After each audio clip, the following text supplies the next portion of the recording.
Hi everyone, I'm Deepa Keshvala.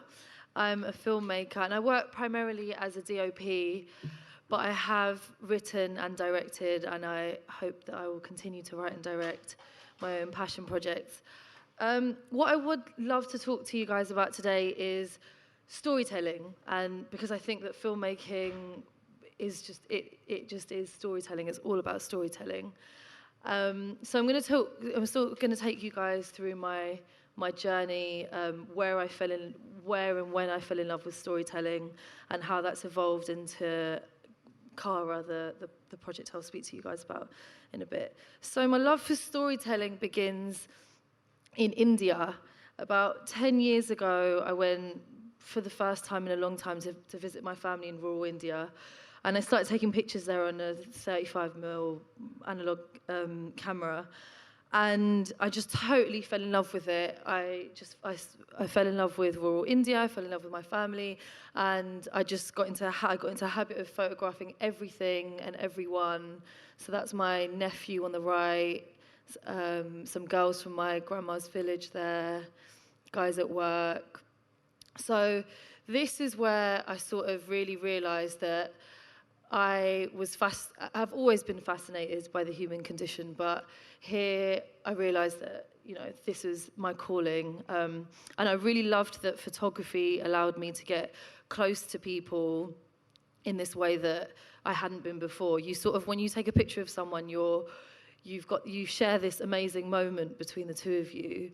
And you feel like you've sort of seen inside their soul for like a couple of seconds, and then you've got this picture that lasts forever. And that's what I love about filmmaking too. So as a DOP, I think that all of the photography that I'd done in India sort of went on to inform and inspire all my work as a DOP, which there's a little comp reel here. I do a lot of music videos and commercials, but my work as a photographer has been sort of my reference point massively for colour, composition, energy, grade. As you can see here, I love getting all up in people's faces. I love colour. I love surreal worlds. This is a Viva La Vulva that some of you guys would have seen. Naturalism. So that's where my love for storytelling begins, and that's how it sort of translated into my work as a DP. And I guess it's always come back to sort of satisfying the sort of anthropologist in me. So why do people do what they do? How do people over there live? Or why are my family like this? And all of these questions that come up about people. And a big question, so the project I'm going to talk to you guys about, it starts at childhood. My dad left when I was quite young. He was like my partner in crime. I really loved him. And then one day he disappeared. My parents got divorced. And it was this question. I thought, why would someone do that? Why would like, a parent just like disappear like that? And it loomed over me, and all through my adolescence, I was like, God, people. I just became really fascinated with people and why they make these weird decisions. So I vowed to myself that I would answer those questions. And when I was in my last year of university, I went to LCC and I did an amazing design course. I used a brief that we got. We got given a word, destroy. We got given a word, and it was destroy. And they said, document destruction in any medium of your choice. So I thought, this is perfect. I can use this as an excuse to find out why my dad disappeared. And I knew that he was an alcoholic, and I knew that he'd sort of destroyed everything around him. He'd had 3 failed marriages, and as far as I'd heard, he was living as a recluse in Leicester, and he was drinking. So I said, I'm going to make a film about a man who's destroyed himself, and I can use it as an opportunity to reconnect with my dad. So here's an excerpt of that documentary. It's just the opening, but you can sort of get an idea of, how weird that weekend might have been. Deepa Keshvala. My date of birth 18th June 54. Right? So I'm 57. 57 now. My age. My address is 10 Houseman Walk, Leicester. LE4, 6DS, D for Delta, S for Sierra. Is it right?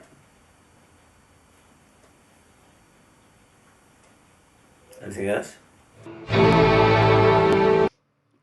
So that's my dad, and that was sort of my first encounter with him, having not seen him for about 13 years. I sort of turned up at his house one day, and I was like, "Hi, I'm your daughter, and I want to make a film about you." And he was like, "Yeah, cool, come in." Because I don't know how many Indians there are in the audience, but Indians don't talk. I think this is an ethnic thing. You don't really talk, like, you just let the elephant stay in the room. You don't talk about it. You just go, "Oh yeah, that's fine. Like, you know, it's cool. Don't even talk about the fact that I haven't seen you for 13 years." So, so I turned up at his house, and he was like, "Are you?" And I was like, "Yeah, I'm." And he was like, "Cool, come in." And it was so fucking weird. I said to him, "I'm going to stay for 3 days." And he was like, "Yeah, cool." And so I made this documentary. And as you can imagine, over the course of the weekend, I didn't ask him a single question about why he left. We didn't actually talk about the fact that we were father and daughter. I just said to him, "I want to make a film about you." And he said, "All right, fine." So then I got my camera out after about an hour of being at his house. And I started asking him questions about himself. And I sort of, what I did was kind of sly. I went in sort of journalist mode, and I wanted to get answers for myself under the guise of making a documentary as a filmmaker. And I think we both knew what was going on, but neither of us talked about it. So he answered all the questions, and I filmed him. And what I hoped would happen was that he would be like, "Okay, I fucked up, I get it, like, you turned up, and like, I'm supposed to apologize, so I'm sorry, and I love you, and I miss you." And that didn't happen because Indians don't do that. So instead, we had this really weird 48 hours where we both pretended that this was totally normal, and then I sort of went through this mad range of emotions where I went from being sort of fascinated by him, and then I asked him questions and I didn't get the answers I wanted, and then I was pissed off at him. And then eventually I sort of like, I just checked out. Towards the end of the second day, he started making me laugh, and I started to see his sweet side and his funny side. And I remembered what I loved about him when I was a kid, and I couldn't hack it because he'd in 48 hours he just put me through the whole range, and not once had he said, like, you know, "Are you okay? You know, sorry, I shouldn't have done that." So I left. And then after I left, we weren't really in contact. He tried to stay in touch with me, but I wasn't really having it. And and then he passed away. He sadly, very tragically, drank himself to death. And so I went to his flat to pick up his belongings. And what I found at his flat were very few material possessions, but what he left behind would go on to form the world of Kara, the short film that I made, because I realized after he passed away that I hadn't gained any closure on the situation between us, on, you know, what had happened. And this weekend lingered, and it sort of haunted me after he passed away. And I thought, there's so many things we didn't say. There's so many things I could have said. I was 21. I could have just been like, "Look, let's just talk about what's happened." So I said, "I'm going to make a film about a girl that goes to make a documentary about her dad." And I'm going to make a book about them. I said, "I'm going to make a film about a girl that goes to make a documentary about her dad, and she hasn't seen him. And in the process, hopefully it will be cathartic. Hopefully, if he's flying around anyway, he'll watch it and he'll know that, you know, I was sad and I was upset and I was frustrated." So I did it as sort of an exercise in learning more about filmmaking and, yeah, catharsis, I guess. So what I found at his flat is what I'm going to take you guys through. Very few things. So The Soul of Leadership, a book by Deepa Keshvala. Our holy book, the Bhagavad Gita. A book called Bliss Divine, which is a book on the meaning of life, the purpose of life. It's basically a book about a series of short essays on spirituality, which is what these 3 books is what he was reading. A little cassette player, a bunch of cassettes, and finished bottle of whiskey, which is, I guess, the bottle that finished him off. And this was all that he left behind, really. So I took these things and I took the weekend, my memory of the weekend that we'd spent together, and I put them together and I made a story. I wrote the script, and the script is very much written and constructed from truth. And truth and emotion are the two things that really, across everything that I do, those are my those are my reference points, is what is the truth, or what is the most honest way of making this, what's the most honest way of telling this story. So I wrote this script, and the script there's a little section here that I've sort of marked out. He pays for Pizza Hut delivery and puts a pizza box in the middle of the coffee table. He's visibly drunk and shakes as he takes a slice of meat feast. And what happens after this is that his daughter then starts filming him eating pizza while he's drunk, which in our culture is a very disrespectful thing to do. You don't film people, take pictures of people while they're eating. And he said to me while I was doing that, he said, you're not supposed to take pictures or film. That's disrespectful in India. And I said, oh, really? I didn't know that. And I did know that, but I was purposely sort of taking the piss out of him or pushing the situation, because I sort of had this well, I don't owe you anything. I don't need to, I don't owe you any respect. So the section of this in the documentary goes like this.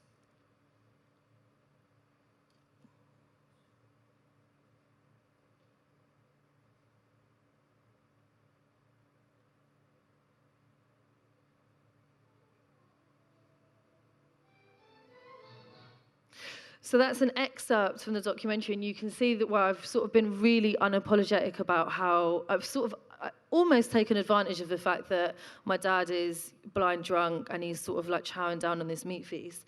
And you didn't know up until I made the film, but behind the camera was a young woman that was really frustrated and really upset, and sort of had this guard up, and she was using the camera as a sort of barrier and shield between her and her dad. So when I made the short, I wrote the scene into the script, and this is the scene from the short where you see what's going on behind the camera.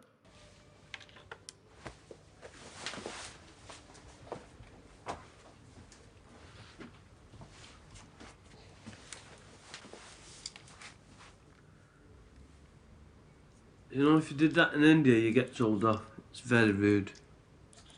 Yeah, I didn't know that. You do now. What's this film about, anyway? Uni. They gave us a word and told us to make a film about it. Interesting.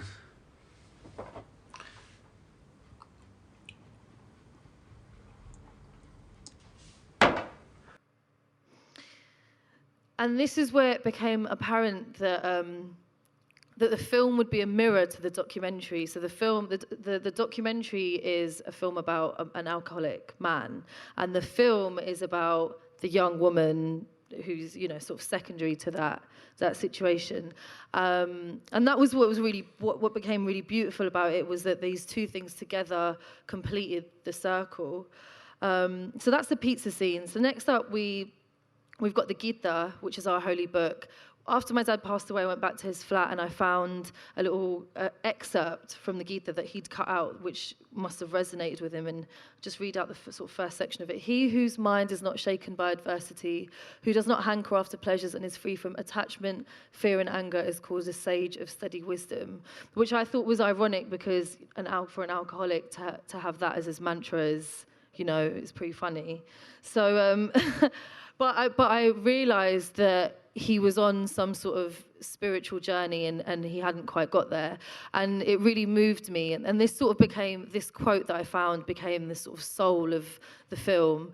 And it really helped me form his character, and it really helped me in sort of finding the empathy and the compassion for him, and realising that actually he wasn't a dick.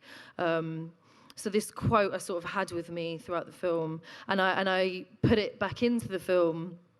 I wrote a scene where she wakes up in his house and she finds a little cutout from the Gita next to the bedside table, and she has a moment where she realises that her dad's not a dick, he's just going through some mad shit in his head. And this is the scene here.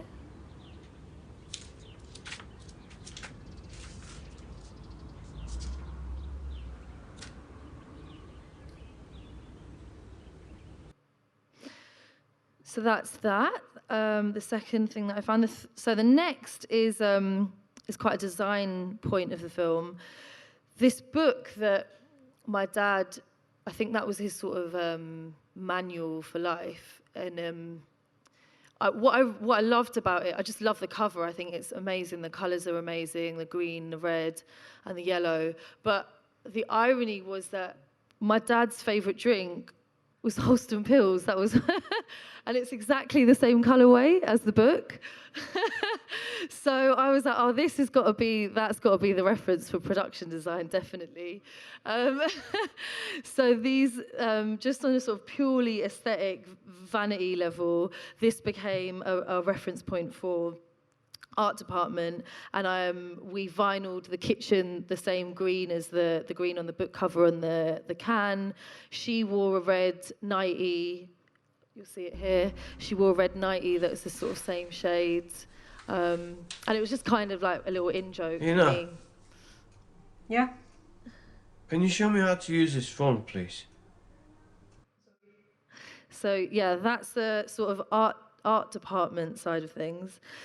The cassettes. So the cassettes were really interesting. When I got home, I played the cassettes in the radio, the radio that he left behind.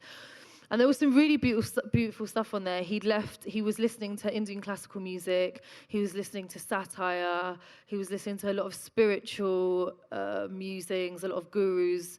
And this would go on to be the score for the film. So I'll play you a little section here. You can hear.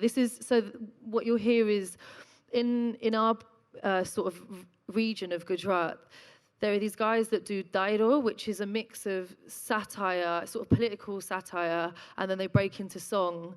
And it's really amazing. They're sort of often just talking about politics and culture and religion.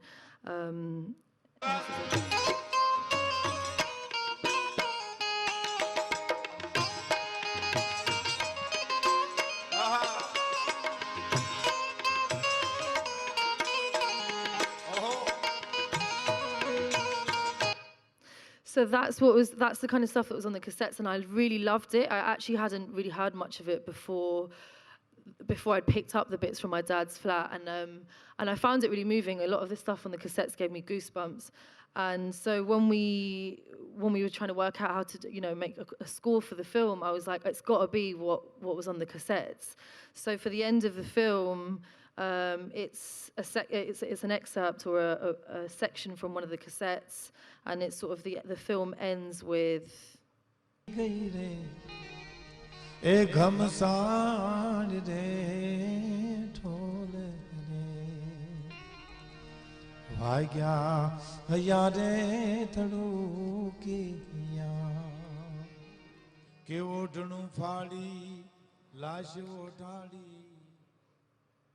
So that's how we sort of put together the sound or the score of the film.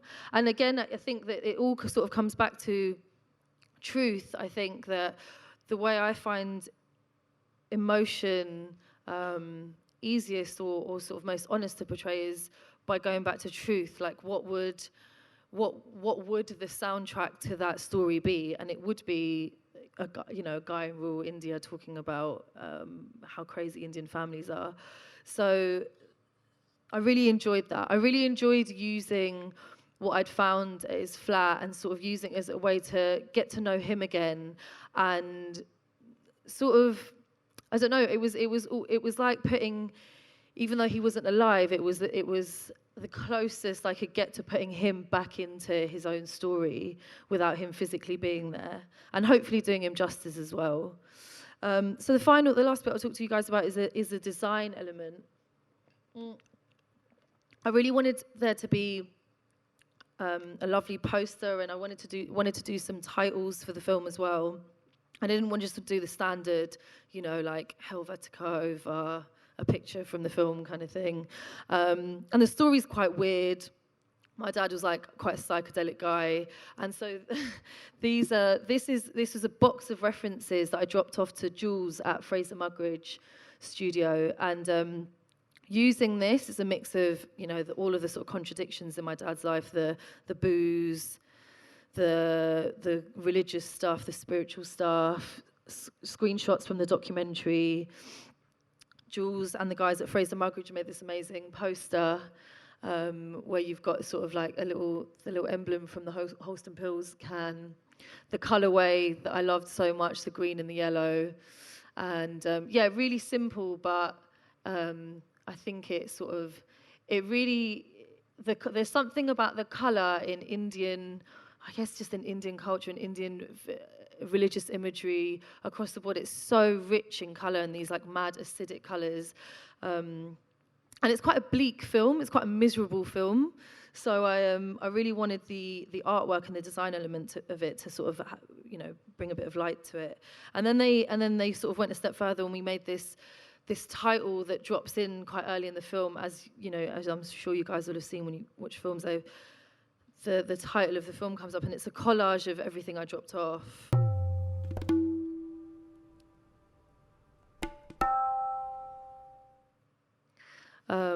And then it did the festivals, and the last thing was the bottle, and the bottle is sort of a metaphor for, I guess, storytelling. Like the bottle is where it started, and the bottle is where it ended, and it's not in the film, but it made me think about.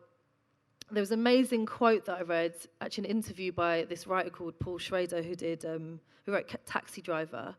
And he said this really amazing thing about how storytelling isn't about this. It's not about this sacred thing called cinema. This is, I make films, but I also take pictures. And it's not about cinema being this amazing thing, this crazy process that involves loads of people and loads of money. It's just about storytelling. And sometimes the way to tell that story will be a film. Sometimes it will be a documentary. Sometimes it will just be a picture. But really, I hope that if you can sort of connect with truth and emotion, and if you have empathy, then you can tell your story, or you can tell stories in any medium you want. And that's what I've really enjoyed about sort of my work and my career so far, is that I've taken pictures and I work as a DOP, and I shoot other people's stories. And with this, it was really nice to tell my own story. But really, at the end of the day, it's just about people and stories. So yeah, I hope you enjoyed that.